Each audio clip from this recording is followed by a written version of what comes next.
Hello, gorgeous babes. Welcome to my channel. If you are new here, hi, my name is Aaliyah, and if you're a subscriber, then welcome back.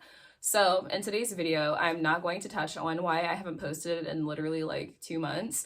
I'm just going to be talking about the gaming industry because if you don't know, yes, I am kind of a gamer. I mean, you could probably tell I look like a fucking nerd.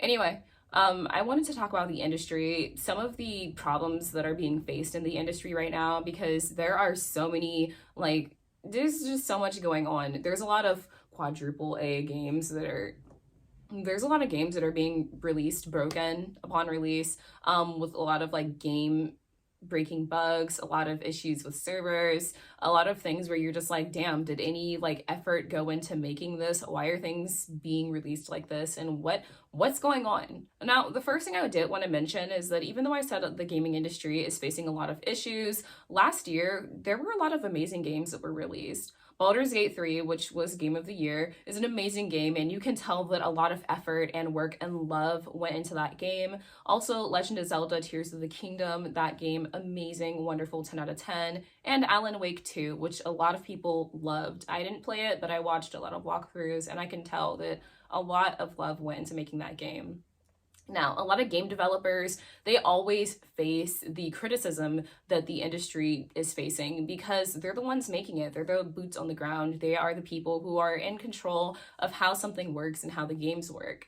But we need to remember and bear in mind that the developers are not the issue here. The people who are coding the game, the people who are working on it, they're not the issue here. The real issue lies within the studios themselves and the executives that are in charge of the release dates of the studios and things like that.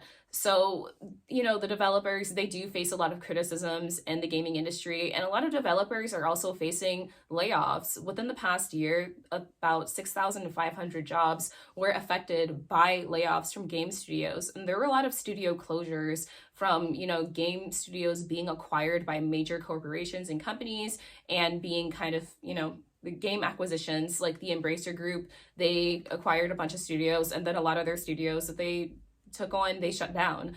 But we also have to remember that these issues that are plaguing the industry, it's more about kind of the suits behind everything and not from the developers themselves. Now, according to a survey that was conducted by the Game Development Group, about a third of developers fear like layoffs, and a lot of them are worried about job insecurity and even being deported because some developers are working on visas in countries and they lose their job, they have to leave. That sucks. And also, a lot of consumers are trying to spend our money differently. A lot of gamers are spending their money differently because we're seeing all of these AAA and one quadruple A title that's being released, and it's broken. Things are not up to par. Things are not up to industry standards. A lot of games released last year and at the beginning of this year, it's already March, which is crazy, but they're broken on release. EA is notorious for this. They will release expansion packs for The Sims 3, The Sims 4, which cost anywhere from $30 to $40 for expansion packs that don't add much to the game, and they are game breaking. Each update that they come out with for the base game, it just breaks more things than fixing them, and modders and communities are the modding community is responsible, well, not responsible, but the modders are actually making the game work, whereas the developers, it doesn't seem like they're given the tools to make something that's great. And a lot of game studios are releasing things that are just cash grabs and things that they know themselves. They know that there are glitches and game-breaking bugs, but they will still release it anyway. So I do feel like that's a problem that is faced. A lot of studios are closing. There's not enough money being put into certain things. And a lot of huge corporations, they're putting people in charge of the creation of games.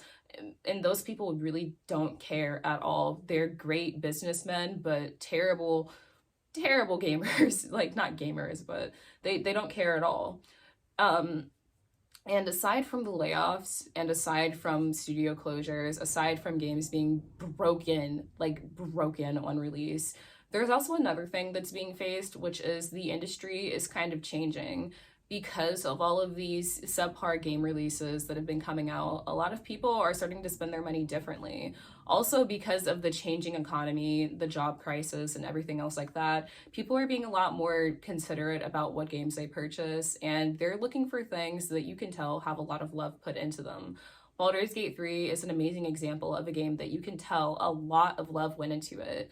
And the Jujutsu Kaisen game that was released on Steam, which happens to be it is the most refunded game on Steam. You can tell a lot of love did not go into that. So the changing industry standards and the change from massive studios releasing things that everybody will just buy, blindly follow like sheep and buy those games and just play them, because there's now kind of a shift in that dynamic.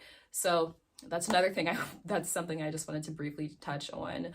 Now, this video is getting really long. I do want to discuss this a little bit further in the future, talk about things that I think the studios are facing, and also talk about specific companies that I mentioned, such as Ubisoft, which that'll be a whole hour-long video, EA, which another hour-long video, and Niantic. So in the future, look forward to those videos, and please make sure to subscribe, turn on the notification bell so you can know when I decide to do deep dives into those topics, and like this video if you learned something new and if I provided some info that you didn't know before. But yeah, that's all I wanted to talk about. The video is over now. Bye.